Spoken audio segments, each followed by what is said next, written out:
verse 7, each of you should give what you have decided in your heart to give, not reluctantly or under compulsion.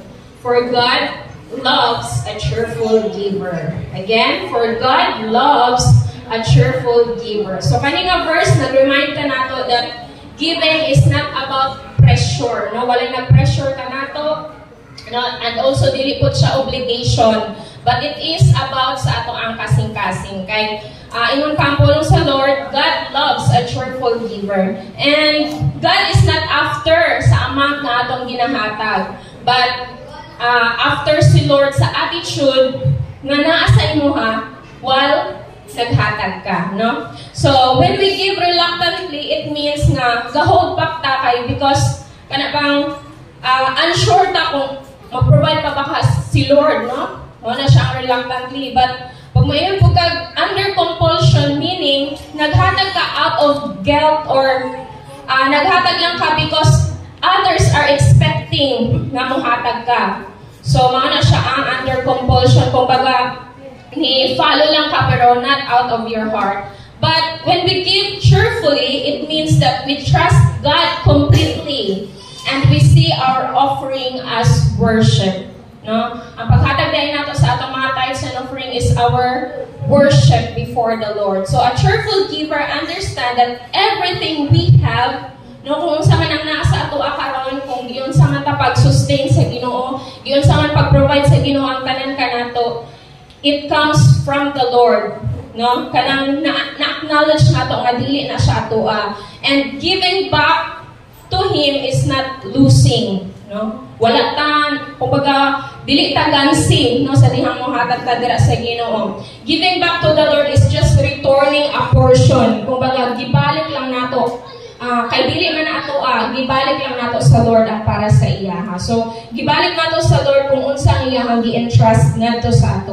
So when we give, let it be that kanang joyful ang ato ang kasing-kasing and willing yun ta nga gibalik yun nato what is due unto the Lord. So today, let us not give out of routine, no, routine na ginato nga kada Sunday mo hatag yun ta, no, not out of that routine or pressure, but let us give with a smile. Pakita daw yung smile sa yung katapat. With a smile, knowing that we are partnering with God, no, sa iyang kingdom. So ini amount nga imong nahatag today is considered nga nahimo kang partner sa gingharian sa Ginoo. Amen? Let us all stand. Gunitan nato ang atong mga envelope and let us pray. Heavenly Father, amo kang ipasalamatan Ginoo for the opportunity, O God, na makabalik ni what is really due unto you, Lord. Mahatag namo sa imo faithfully ang mga tithes and offering, not reluctantly or under compulsion, Lord, but because we believe, O God, that you love a cheerful giver, Ginoo. Salamat kayo, O God, that you will continue to bless our resources, our source of income, our businesses, our, Lord God, among farm, ang sa man ang mga klase nga among ginapangbuhat each and every day, Ginoo, even ang mga students, O God, out from their allowance, Lord, nahimo silang faithful to give what is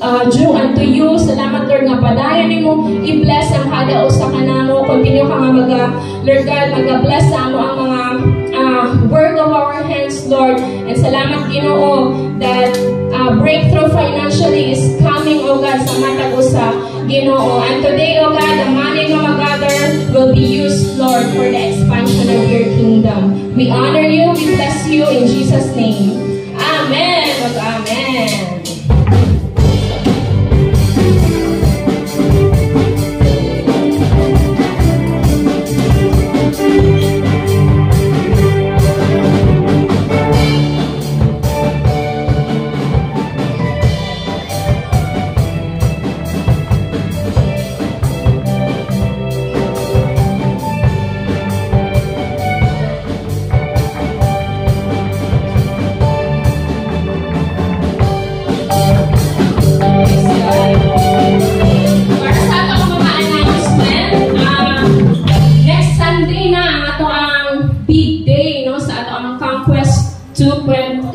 tomorrow, mao na siya ang atong harvest event. Dihan na nato ipang harvest ang mga soul na atong ipang pray.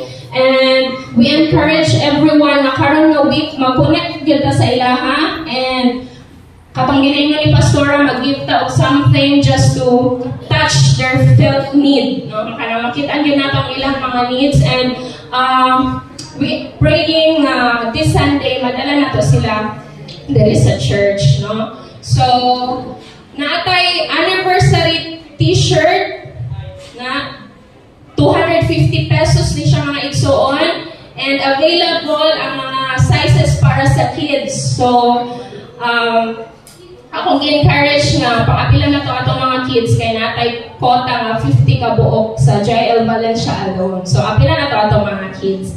And then yes, magsabot ta og isa ka color, and ang choices is white and blue. So unsa inyo ang gusto? We're blue. So majority wins. Sige, blue ta sa JL Valencia. And then, after sa atong service, mag-get up sa Takajut, sa atong mga tribe, no? Mga tribe, katong sa inyo, sa atong mga life group leader, no? Kajut lang yun kayo para ma-encourage ang kada usa para sa atong harvest event. That's all. Pwede mo ang yung 9 minutes lang. So, this time, kini siya, namin pa siyang video, but please turn